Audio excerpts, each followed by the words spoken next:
संसार में हर गलती की सज़ा अलग अलग तरह की होती है।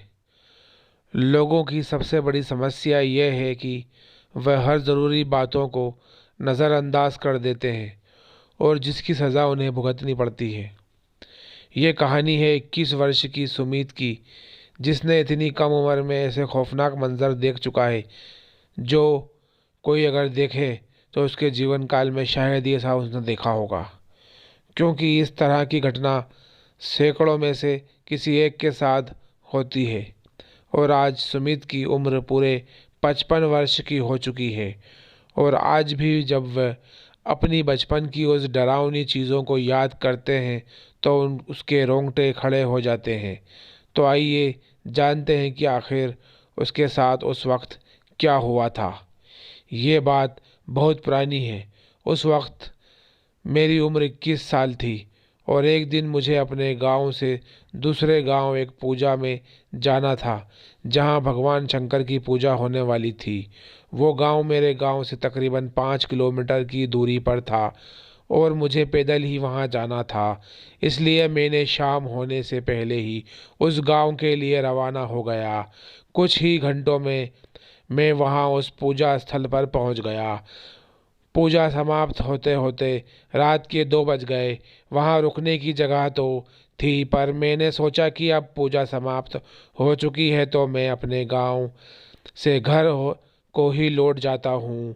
मैं उसी वक्त रात के 2 बजे उस अंधेरे में घर की ओर चल दिया। मैं एक कच्ची सड़क पे चल रहा था, तभी मुझे सड़क पे कोई सफ़ेद साड़ी पहने एक स्त्री दिखी।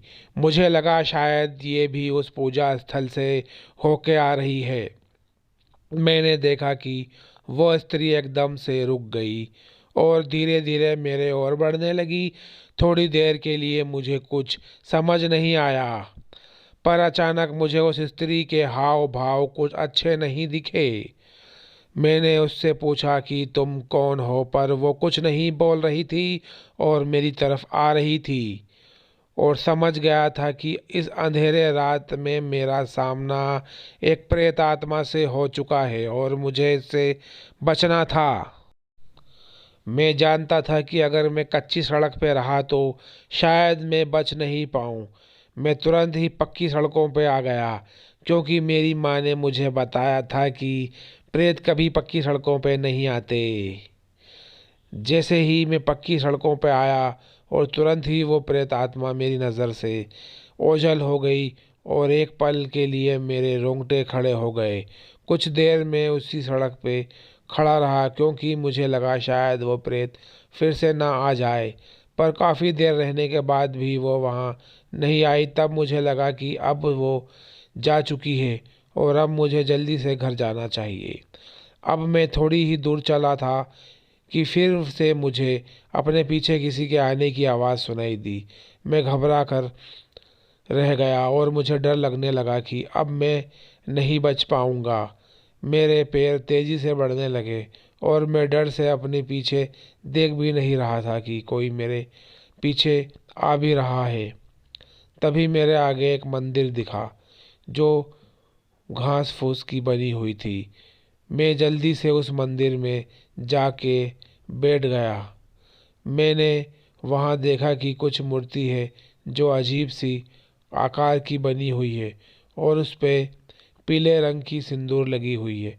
जैसे ही मैंने उस मूर्ति को स्पर्श किया, मुझे अंदर से बहुत ही अजीब सा महसूस हुआ। मैं समझ गया कि यह मंदिर कोई ईश्वर की मंदिर नहीं, बल्कि एक शैतान पूजने की जगह है। और इतनी देर में इस मंदिर में बैठा हुआ हूँ, मुझे जल्दी यहाँ से भागना चाहिए, वरना मेरे साथ कुछ भी अनहोनी हो सकती है। डर से मेरे हाथ पैर काँप रहे थे, क्योंकि मैंने तब तक अपने पीछे आती हुई उस आवाज़ को सुनता रहा जब तक मैं अपने गांव में नहीं पहुंच गया। शायद वह आत्मा मेरा पीछा काफ़ी देर तक करती है। मेरी किस्मत अच्छी थी कि मैं कुशल पूर्वक अपने घर को लौट आया, वरना मेरे साथ कुछ भी हो सकता था। मैं काफ़ी देर उस शैतान की मंदिर में बैठा रहा, जो मेरे जीवन की सबसे बड़ी भूल थी।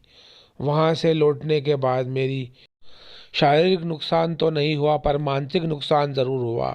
मैं रात भर हर दिन वही सोचता रहता था। मेरे सपने में भी वही मंदिर ख्याल में आते थे और मैं गलती से भी उस मंदिर को दोबारा देखने नहीं गया। आखिर में मंदिर वहाँ थी कि नहीं, मुझे लगता है कि कोई फैसला बहुत सोच समझ कर लेना चाहिए, नहीं तो इस तरह की गलती आपको मौत के दरवाजे तक ले जा सकती है। उस दिन सुमित की किस्मत अच्छी थी कि वह बच गए, नहीं तो उनके साथ कुछ भी हो सकता था। आज भी वह भयानक मंजर रात को उनके सपनों में आके डराता है। दोस्तों, अगर आपको ये कहानी पसंद आई हो तो आप मेरी वीडियो को लाइक ज़रूर करिएगा और मेरे चैनल को भी आप सब्सक्राइब ज़रूर करना। मैं ऐसे ही अच्छी अच्छी वीडियोएं आपके लिए लेकर आता रहूँगा।